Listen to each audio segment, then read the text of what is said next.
Hello, good afternoon, students. Today we are going to discuss about the meiosis. Meiosis. Okay.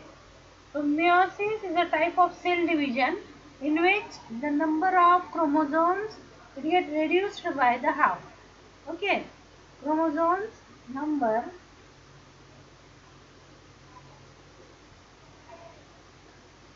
get reduced to half. Okay. And therefore it is known as reductional division. It is known as reductional division. Therefore, it is known as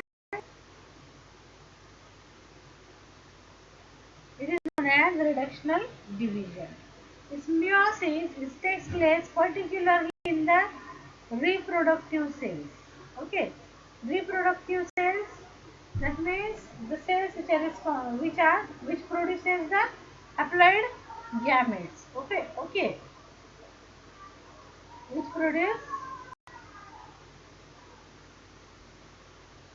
produce haploid gametes.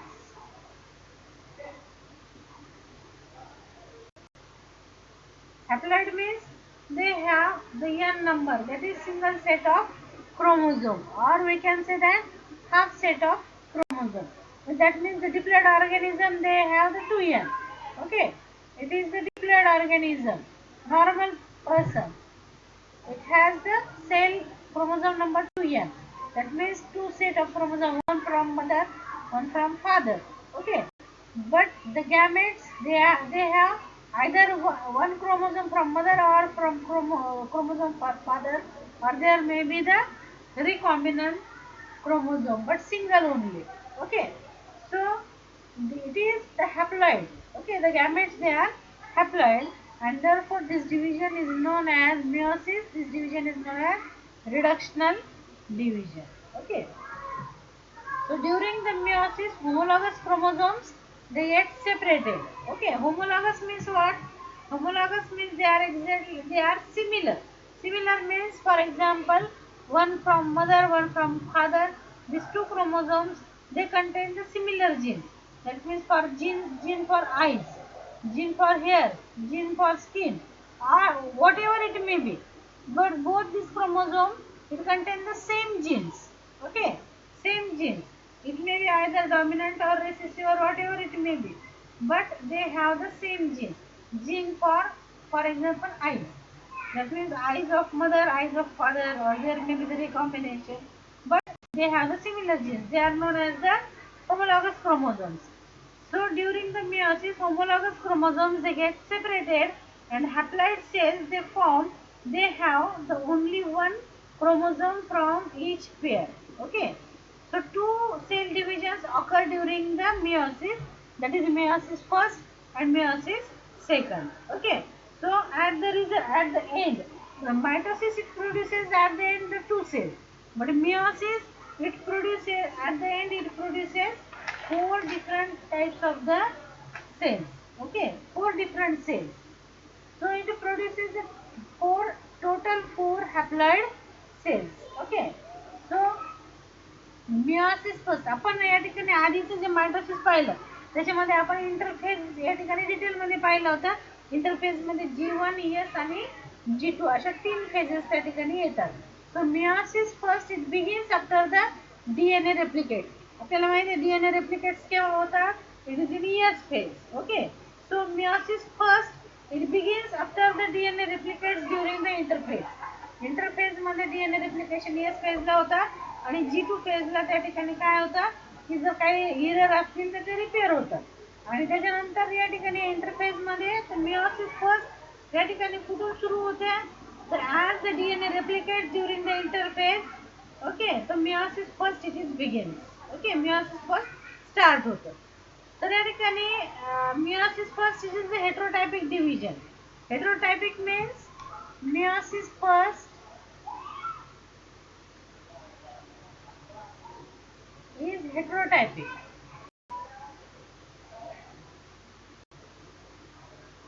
heterotypic. Heterotypic means where the division chromosome number it get reduced to half. म्हणजे meiosis first मध्ये काय होतं, chromosome number it gets half. Chromosome number becomes half or reduced to half. Okay, so it is known as heterotypic. And meiosis second, it is homotypic. Homotypic means it maintain the number of the chromosome. म्हणजे परत meiosis second मध्ये अजून reduction होत नाही, तर जे reduce झालेले जे नंबर आहे तो नंबर त्या ठिकाणी मेंटेन केला जातो. So it is homotypic. That means meiosis second, it is exactly similar to that of the mitosis. Okay, it is exactly similar to that of the mitosis. So it is known as homotypic. Okay, so we will discuss these stages of meiosis one by one. Okay, I have drawn these figures, already drawn all these figures. Okay, now we will discuss about one by one. Discuss about these stages one by one. Okay, so meiosis first is divided into different stages. So which are the different stages? So prophase, okay, prophase, metaphase, anaphase, telophase. Okay, up to this telophase first, there is the meiosis first.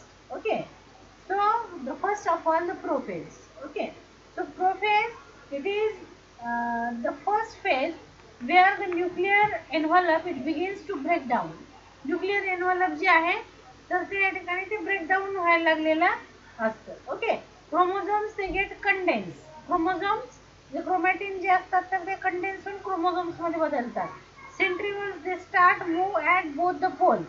न्यूक्लियसच्या both the पोल्सला त्या ठिकाणी centriole move होतात आणि plant असेल तर centriole नसतं. Okay, and the spindle fibres start to begin. Okay, spindle fibre पण त्या ठिकाणी स्टार्ट होतं. Homologous chromosomes they pair up. Okay, तर या ठिकाणी होमोलॉगस क्रोमोझोम्स त्या ठिकाणी पेअर होतात आणि या ठिकाणी जे युनिक आणि meiosis first, in the meiosis first the prophase first is the unique one.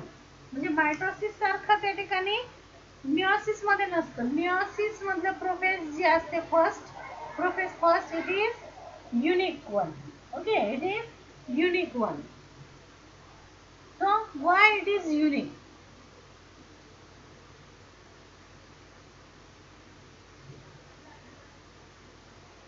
Why it is unique? Because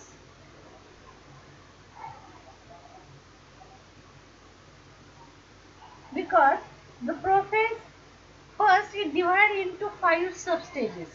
Okay, prophase first, so all these 5 stages. Okay, so all this it is prophase first. Okay, so all these stages they are the prophase first. So which are that stages? The first of all leptotene. First phase, that is the leptotene. So what is the characteristic feature of this leptotene? So during this stage, okay, the chromosomes become gradually visible. म्हणजे पहिल्यांदा जे असतात ते chromosomes ते dissolve condition मध्ये असतात किंवा soluble condition सारखे दिसतात. म्हणजे या ठिकाणी डिस्टिंक्ट त्या ठिकाणी अपीअर होत नाही. They are long thread like uncoiled structures. Okay, पण मग लेप्टोटीन मध्ये काय व्हायला लागतं? During this stage chromosomes become gradually visible. म्हणजे ते कंडेन्स व्हायला लागतात आणि त्याच्यामुळे ते विजिबल होतात, म्हणजे त्या ठिकाणी दिसायला लागतात. So compaction of chromosome it is continue through out the leptotene. जोपर्यंत लेप्टोटीन चालू असतं क्रोमोझोमचं क्रोमॅटिनचं कंडेन्सेशन होऊन त्याचं रूपांतर क्रोमोझोम्स मध्ये त्या ठिकाणी होतं. Okay, and it is followed, leptotene is followed by the zygotene. आता या ठिकाणी इथे पहा आपण थोडा कलरचा वापर केला. ग्रीन, ब्ल्यू आणि रेड यातले 2-2 शेड आपण त्या ठिकाणी वापरले सारखे सारखे होमोलॉगस क्रोमोझोम दाखवण्यासाठी. मग सेम कलर का नाही वापरले? कारण मग आपल्याला एक्सचेंज ऑफ जीन्स किंवा क्रोमोझोम दाखवायचे, त्याच्यासाठी आपण थोडेसे शेड वापरले. हिरव्यातले शेड, त्याच्यानंतर रेड मधले शेड आणि ब्ल्यू मधले शेड. ओके, तर या ठिकाणी पहा, तर या ठिकाणी प्रत्येकी असे या ठिकाणी रॅन्डमली डिस्ट्रीब्युटेड या ठिकाणी हे क्रोमोझोम्स त्या ठिकाणी असतात. लेप्टोटीन मध्ये काय होतं, क्रोमॅटिन इट गेट कंडेन्स आणि इट प्रोड्युसेस द क्रोमोझोम्स. क्रोमॅटिनचं कन्वर्जन कंडेन्स होऊन क्रोमोझोम मध्ये त्या ठिकाणी झालेलं असतं. Now the second phase that is the zygotene. आता झायगोटीन मध्ये काय होतं, during this stage chromosome start pairing. इथे पहा आपण पेअर दाखवलेलं आहे. Faint green, dark green, faint blue, dark blue, faint red and dark red. That means it is golden and it is red. Okay, so these are the homologous. This in the zygote homologous chromosomes they start pairing. Okay, homologous chromosomes they start pairing. Then the third stage, that is the pachytene. Okay, pachytene. So during this stage this bivalence म्हणजे काय की पहिल्यांदा या ठिकाणी हे दोन homologous chromosome होते फक्त आणि त्यांचे सिंगल थ्रेड होते. त्याच्यामुळे त्या ठिकाणी काय दिसत होते, ते जेव्हा त्यांची पेअरिंग झाली it appears as like a bivalent म्हणजे दोन दोन थ्रेड त्या ठिकाणी आपल्याला असे दिसतात. तर पॅचिटिन मध्ये काय होतं की त्यांचं डुप्लिकेशन होतं. Each chromosome it get duplicated and the homologous each homologous chromosome it get doubled.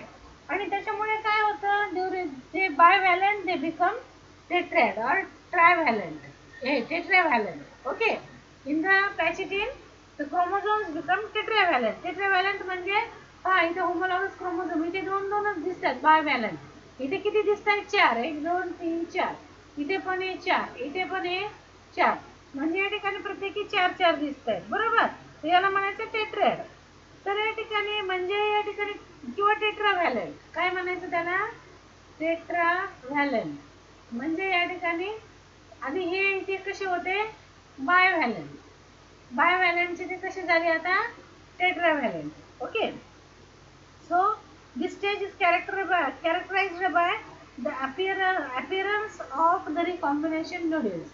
आता या ठिकाणी इथे काय होतं की पॅचिटिनला, तर या ठिकाणी रिकॉम्बिनेशन नोड्यूल्स त्या ठिकाणी तयार होतात.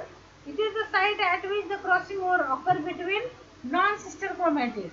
आता नॉन सिस्टर क्रोमॅटिड्स काय पहा, तर या ठिकाणी हे झाले, हे दोघं जण हे क्रोमोझोम आणि हे दोन क्रोमोझोम. ओके, तर हे दोन्ही होमोलॉगस क्रोमोझोम आहेत समजा. तर या ठिकाणी हे दोन एकमेकांचे, आता हे डबलिंग झालं ना, सुरुवातीला ते फक्त सिंगल होतं. आता हे टेट्राव्हॅलेंट झाले, आधी बायव्हॅलेंट होते. आता या ठिकाणी प्रत्येकी क्रोमॅटिड प्रत्येकी क्रोमोझोम हा डबल झालेला आहे. ओके, मग या ठिकाणी एका क्रोमोझोमचे ह्या दोन थ्रेड्स हे एकमेकाचे सिस्टर. ओके, सिस्टर क्रोमॅटिड आणि हे दोघे एकमेकाचे सिस्टर क्रोमॅटिड.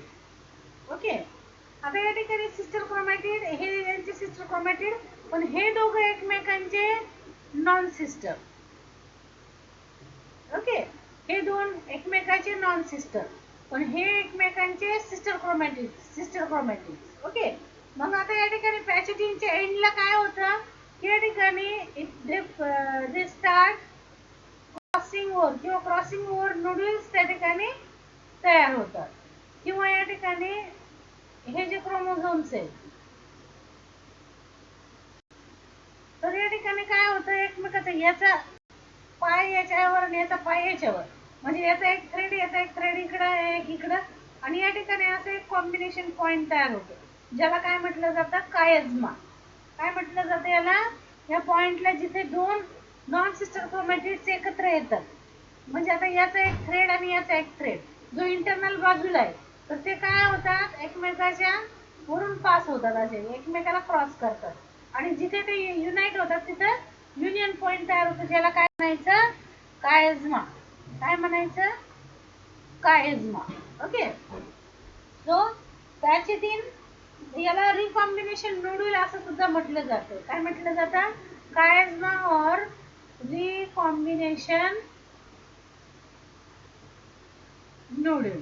तर पॅचिटिन मध्ये फक्त त्या ठिकाणी काय होतं, ते एकमेकाशी पेअरिंग त्यांनी केलेली असते, आणि या ठिकाणी आता ते स्टार्ट करतात, क्रॉसिंग ओव्हरला स्टार्ट करतात. ओके, त्याच्यानंतर पुढची जी स्टेज आहे ते डिप्लोटिन.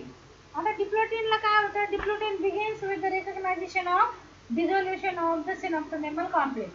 आता या ठिकाणी डिप्लोटिनला काय होतं, ते क्रॉसिंग ओव्हर त्या ठिकाणी कंप्लीट होतं आणि त्याच्यानंतर या ठिकाणी हे जे आहे तर याला आता हा जो तयार झालाय क्रॉसिंग ओव्हर, तर याला म्हणायचं सिनेप्टोनेमल कॉम्प्लेक्स. काय म्हणायचं, आता हा जो तयार झाला इट इज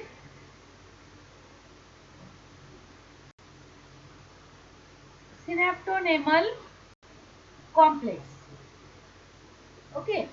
तर या ठिकाणी पॅकेटिनला तो स्टार्ट होतो क्रॉसिंग ओव्हर, डिप्लोटिन मध्ये त्या ठिकाणी तो कंप्लीट होतो. तर सिनेप्टोनेमल कॉम्प्लेक्स जे आहे तर त्या ठिकाणी तो डिझॉल्व्ह व्हायला लागतो आणि या ठिकाणी हे जे बायव्हॅलन्स आहे, बायव्हॅलन्स म्हणजे हे हा बायव्हॅलंट, हा बायव्हॅलंट.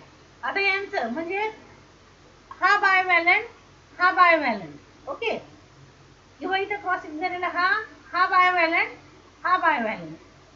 तर या ठिकाणी इथे जे बायव्हॅलंट आहे ते आता या ठिकाणी सेपरेट व्हायला लागतात आणि मग त्या ठिकाणी त्यांचं जे आहे ते इथे क्रॉसिंग ओव्हर झालेलं असतं. ओके. आता क्रॉसिंग ओव्हर कसं होतं पहा, इथे आपण दाखवलंय डार्क ब्ल्यू, फेंट ब्ल्यू. आता इथे या ठिकाणी काय झाले, एकमेकावरून त्या ठिकाणी क्रॉसिंग ओव्हर तयार झालाय, सिनेप्टोनेमल कॉम्प्लेक्स तयार झालाय आणि त्या ठिकाणी त्यांचं आता या ठिकाणी काय झालं, एक्सचेंज झाले पार्ट, म्हणजे क्रॉसिंग ओव्हर झालं. क्रॉसिंग ओव्हर झालं म्हणजे आता कसं झालं पहा, इथे तुम्हाला एक काढून दाखवते. सपोज हे एक डार्क ग्रीन आणि हा फेंट. ओके. आणि ज्यावेळेस मग यांचं एक्सचेंज होईल त्यावेळेस काय होईल की हा एक पॅरेंटल तसाच्या तसा, पण दुसरा जो या ठिकाणी येईल तर तो कसा होईल, some part it is exchange. हा पार्ट इकडे गेला होता ना, म्हणून हा इथला हा ग्रीन पार्ट इथे अटॅच झाला ना, हा इकडे. मग हा जो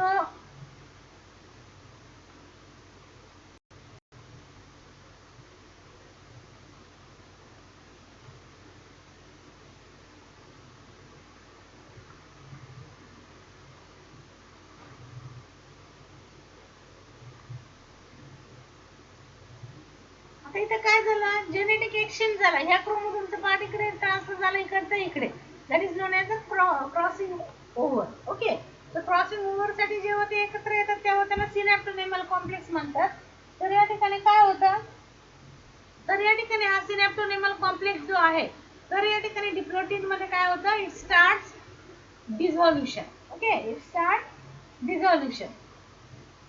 then the next stage that is the dikinesis.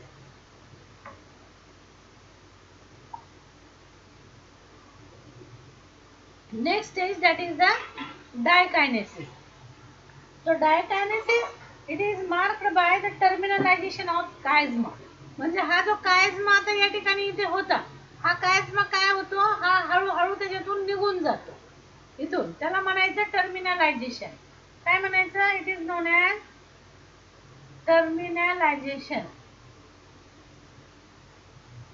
म्हणजे त्या ठिकाणी काय होतं, या ठिकाणी जो कायझमा, कायझमा म्हणजे हा पॉइंट ऑफ युनियन, इथे हा जो आहे हा युनियन, दोन नॉन सिस्टर क्रोमॅटिड्स जेव्हा एकमेकाला असं क्रॉस करतात त्यावेळेस तिथे जो त्या ठिकाणी पॉइंट ऑफ युनियन तयार होतो त्याला आपण कायझमा म्हणतो. सो कायझमा इट स्टार्ट टर्मिनेटिंग, म्हणजे त्याच्यातून त्या ठिकाणी तो निघून जातो आणि मग त्या ठिकाणी जेनेटिक एक्सचेंज झालेले हे जे क्रोमोझोम्स जे आहेत तर ते एकमेकापासून बायव्हॅलन्स सेपरेट व्हायला लागतात. इथे पहा, इथे दाखवलेलं तसे असे लूप लाईक स्ट्रक्चर्स त्या ठिकाणी तयार झाले, कायझमा या ठिकाणी निघून जातो. So that is the dikinesis. So prophase first it shows these 5 stages. Leptotene जिथे क्रोमोझोम्स तयार होतात क्रोमॅटिन पासून, झायगोटीन जिथे होमोलॉगस क्रोमोझोमची पेअरिंग तयार होते, पॅचिटिन जिथे bivalent become tetravalent and start crossing over, diplotene मध्ये genetic exchange takes place and the chromosomes they exchange their matters, okay, or their chromosome segments, and in dikinesis the terminalization takes place. Chiasma it get dissolved, it is terminalization, that means remove from the chromosomes and bivalent it starts separate from one another. म्हणजे जे chromosomal सिनॅप्टोनेमल complex तयार झाले, ते dissolve होऊन बायव्हॅलंट सगळे separate झाले. आता त्या बायव्हॅलंट मध्ये कसं झालंय की एक पॅरेंटल आहे आणि दुसरा जो आतल्या बाजूचा आहे तर तो जेनेटिकली कॉम्बिनेशन झालेलं आहे. दुसऱ्या नॉन क्रोमॅटिडचा पार्ट त्याच्यावर आलेला आहे, जसं इथे आपण दाखवलंय. याचा क्रोमोझोमचा पार्ट इकडे आणि या क्रोमोझोमचा पार्ट इकडे. सो इट इज काय, it is recombinant. Okay, it is recombinant. तर हे असे रिकॉम्बिनंट्स त्या ठिकाणी डायकायनेसिस मध्ये तयार झाले. नाव the metaphase first. Okay,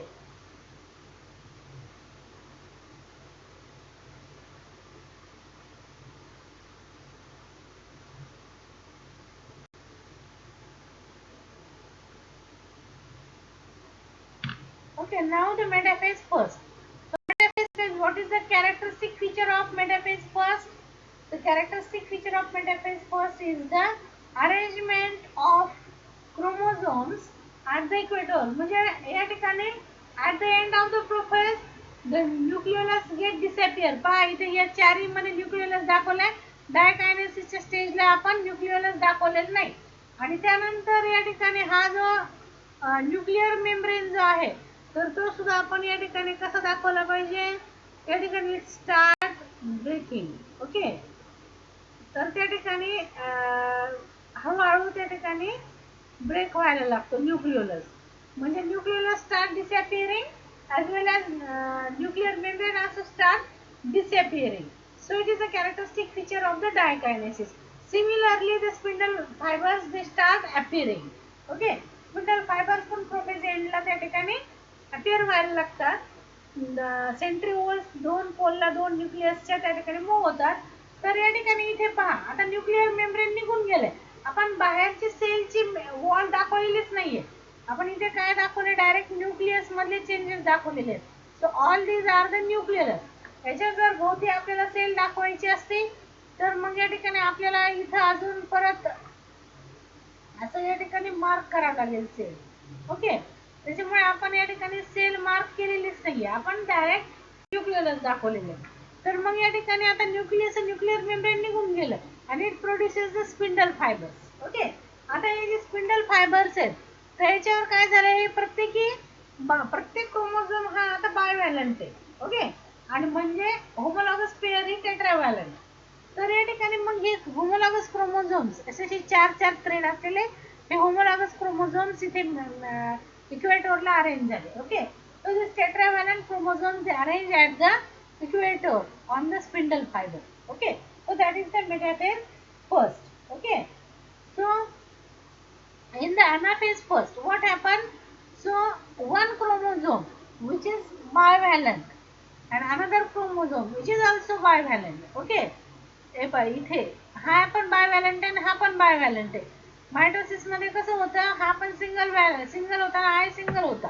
okay, तिथे बायव्हॅलंट ठिकाणी नव्हते. इथे काय झालं, दे आर बायव्हॅलंट्स. ओके, कारण रिडक्शनल डिव्हिजन आहे ना आणि पुढची मायटोसिस सारखीच आहे. त्याच्यामुळे या ठिकाणी काय की एक समजा मदर कडून आलेला असेल एक फादर कडून आलेला असेल तर त्या ठिकाणी काय होतं, तर या ठिकाणी मदर कडून आलेला एकीकडे गेला, फादर कडून आलेला एकीकडे गेला. तर या ठिकाणी काय झालं, one chromosome one homologous chromosome at another one pole, another homologous chromosome at another pole, but their non-sister chromatid, one is parental and another is the genetically exchange. Genetically exchange झालेला म्हणून पहा इथे हे एक्सचेंज झालेले parts आपण दाखवलेले. Okay, हे बघा इथे डार्क ग्रीन, इथे फेंट ग्रीन, इथे फेंट ग्रीन, इथे डार्क ग्रीन, येलो मध्ये रेड, रेड मध्ये येलो, ब्ल्यू मध्ये फेंट ब्ल्यू. ओके, तर या ठिकाणी काय झालं, genetical exchange. So now this homologous chromosome they start move apart from one another due to condensation of the spindle fibres. Spindle fibres काय झाले, कंडेन्स झाले आणि त्याच्यामुळे हे होमोलॉगस क्रोमोझोम्स एकमेकांपासून दूर गेले. आता या ठिकाणी काय होतं मग एनाफेज नंतर, that is a telophase. Telophase मध्ये काय होतं, हे start develop the nuclear membrane. Nuclear membrane त्या सेट भोवती त्या पोल, जेव्हा ते दोन पोलला दोन क्रोमोझोमचे सेट जातात त्यावेळेस त्या ठिकाणी त्या सेट भोवती काय होतं, surrounding to that the chromosomal set the nuclear membrane and nucleolus appears, reappears. Okay, so इथे दोन न्यूक्लियाय आपण दाखवले. तर या ठिकाणी दोन न्यूक्लियर डिव्हिजन झाल्यानंतर सेल्युलर डिव्हिजन पण होते, जे सायटोकायनेसिस पण होते. मग या ठिकाणी हे सायटोकायनेसिस होऊन दोन सेल आणि दोन सेलच्या आत दोन न्यू डॉटर न्यूक्लियाय. आता या ठिकाणी हे जे डॉटर न्यूक्लियाय याच्यामध्ये हे जरी बायव्हॅलेंट दिसत असले तरी actually that it is a single chromosome. Okay, म्हणजे आयदर फ्रॉम मदर और फ्रॉम फादर. मायटोसिस सारखे त्या ठिकाणी ते नाहीये, म्हणजे दोन्ही पण मदर आणि फादर दोन्हीचे पण आहेत असं त्या ठिकाणी नाहीये. तर या ठिकाणी इथे काय आयदर फ्रॉम मदर और फ्रॉम फादर. तर या ठिकाणी असं single single chromosomes they get separated. Single single homologous chromosomes they get separated. आता या ठिकाणी हे सेपरेट झाल्यानंतर त्या ठिकाणी काय होतं, तर या ठिकाणी स्टार्ट प्रोफेस सेकंड. ओके, मग आता प्रोफेस सेकंड सुरू झाल्यानंतर परत त्या ठिकाणी त्या सेल या ठिकाणी हे दोन न्यू डॉटर सेल जे एकमेकांना अजून अटॅच आहेत. ओके, तर या ठिकाणी इथे काय झालं की या ठिकाणी ते स्टार्ट अगेन रिअपिअर हे disappearing of the nuclear membrane and the nucleolus and appearance of the spindle fibre. The spindle fibre या ठिकाणी पहा अपीअर झाले, पण आता दोन सेल आहेत आणि दोन सेट आहेत क्रोमोझोमचे. त्याच्यामुळे त्या ठिकाणी काय झालं, दोन्ही डॉटर सेल मध्ये स्पिंडल फायबर्स अरेंज झाले आणि त्या ठिकाणी काय झालं, metaphase second. Okay, prophase second नंतर metaphase second. Prophase second it is similar to the mitosis, simply similar to the mitosis. So here what happened, these chromosomes they are arranged at the equator. Okay, दोन्ही daughter cell मध्ये इक्वेटोरला त्या ठिकाणी chromosomes arrange झाले. त्यानंतर काय होतं, the spindle fibers they start shrinking. म्हणजे spindle fibre shrink व्हायला किंवा रिड्यूस व्हायला लागतं. and due to the shrinkage or reduction of the spindle fibers, now this homologous chromosomes which were bivalent, जे बायव्हॅलंट होते तर त्यांचं कायनेटोकोरने डिव्हिजन होऊन त्या ठिकाणी काय होतं, त्या ठिकाणी this bivalent homologous chromosomes they get separate. म्हणजे ते बायव्हॅलंट मधले आता युनिव्हॅलंट झाले. ओके, युनिव्हॅलंट म्हणजे सिंगल सिंगल थ्रेड राहिला. आधीच ऑलरेडी त्या ठिकाणी इथे रिड्यूस झालेले होते, पण मग आता रिड्यूस झाल्यानंतर त्यांचा नंबर कमी होतोय का, आता नंबर कमी होत नाही. आता या ठिकाणी जे जो क्रोमोझोम आहे त्याचं फक्त त्या ठिकाणी त्याचे थ्रेड्स त्या ठिकाणी सेपरेट होतात. आता इथे जर समजा इथे एन नंबर क्रोमोझोम राहिले तर इथे पुढे एन नंबर क्रोमोझोम हा मेंटेन होतो. ओके, म्हणजे प्रोफेज हे मियोसिस फर्स्ट मध्ये काय होतं, मियोसिस फर्स्ट मध्ये काय होतं, 2n बिकम n. ओके, आणि मियोसिस सेकंड मध्ये काय होतं, second the n it is maintain, n number maintain केला जातो.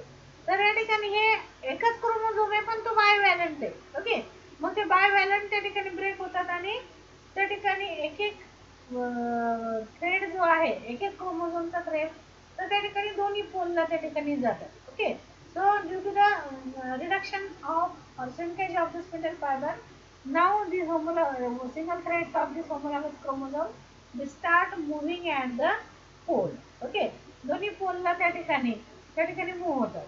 त्या ठिकाणी दोन्ही पोलला मूव्ह झाल्यानंतर मग काय होतं, तर single cell with the two daughter nuclear, single cell with the two daughter nuclear.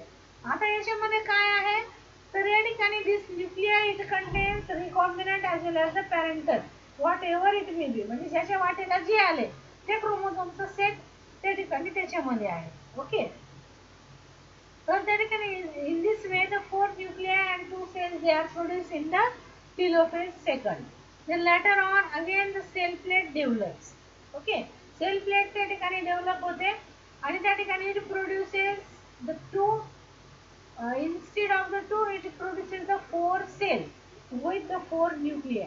Okay, so this it produces four daughter nuclei, daughter cell. Okay, which having the n number of chromosomes, which having the n number of chromosomes. आणि mitosis मध्ये काय होतं, mitosis मध्ये daughter sale also 2n. बरोबर, म्हणजे parent पण 2n असतं आणि डॉटर पण 2n असतं. पण मियोसिस मध्ये काय होतं, या ठिकाणी पॅरेंट, मियोसिस मध्ये काय होतं, parent 2n and daughter n. Daughter n. Mitosis मध्ये काय होतं, parent two n and daughter also 2n. Okay, म्हणजे या ठिकाणी म्हणून मायटोसिसला आपण काय म्हणतो, equational division. That means the chromosome number maintains. पण या ठिकाणी मिओसिसला काय म्हणतो आपण, reductional division. Reductional division. Why it is known as reductional division? Because the number of chromosome will become half.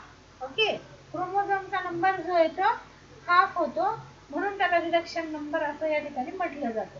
So this prophase first, it is the specific, it has the 5 different stages, and then metaphase, anaphase, telophase first, then again prophase second, metaphase second, anaphase second, telophase second, and at the end it produces the tetrad. Okay, म्हणजे 2 cells ऐवजी 4 daughter cells तयार होतात. They having the chromosome number n or the half chromosome number. Okay, so it is the meiosis which takes place in the reproductive cells at the time of gamete formation.